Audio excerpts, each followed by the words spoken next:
Zimbabwe's golden beginning. Zimbabwe wasn't always in economic chaos. After gaining independence from Britain in 1980, it was one of Africa's most promising nations. It had a booming agricultural sector, vast mineral wealth, and high literacy rates.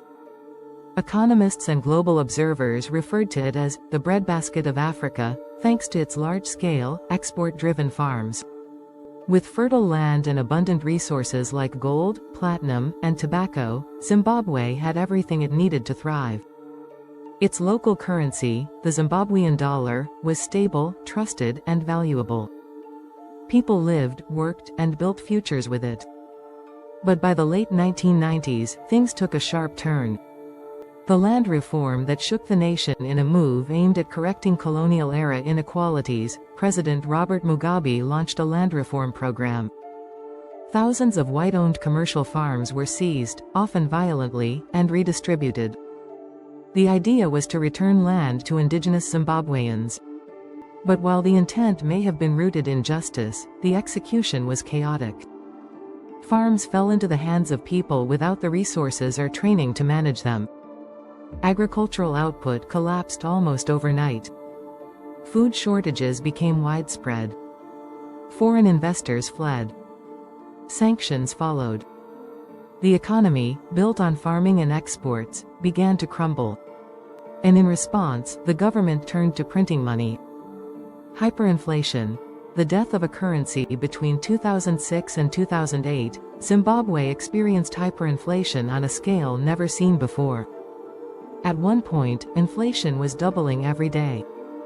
Then every few hours. By 2008, Zimbabwe's inflation rate hit 89.7 sextillion %. That's 89.7 followed by 20 zeros.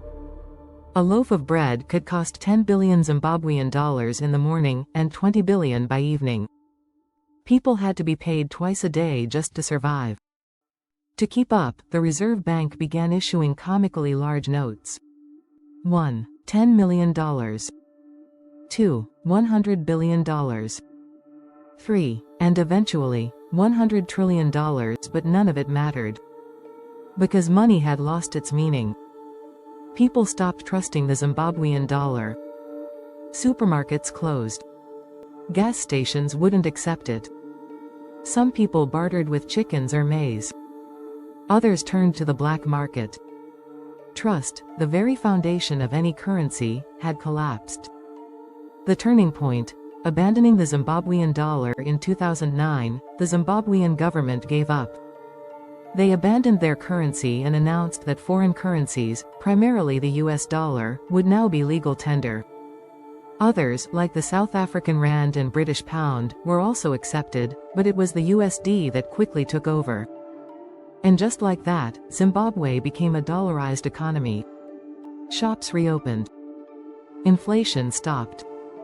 Prices stabilized. For the first time in years, people could save money again, in a currency that held value overnight. But it wasn't a perfect solution.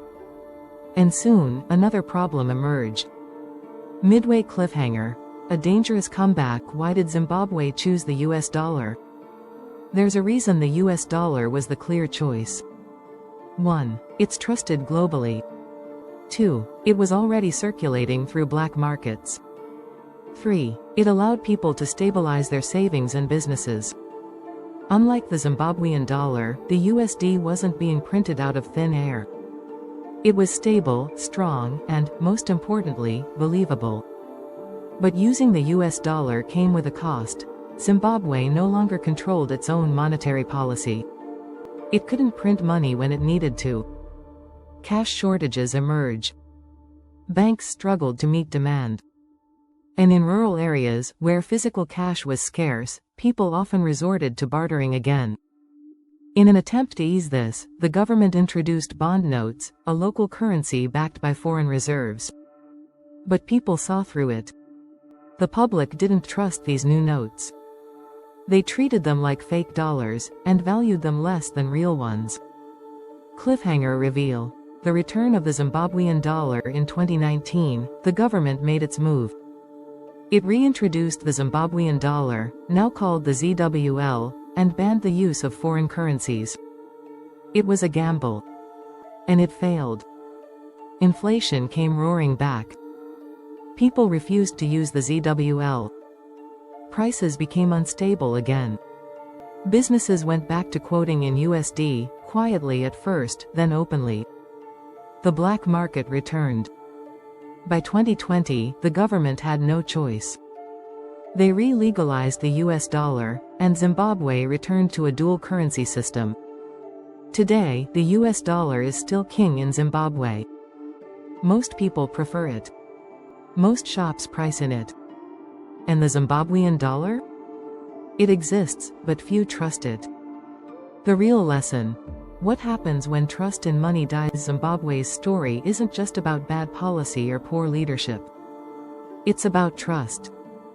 Because money, any money, is just paper. Or numbers on a screen.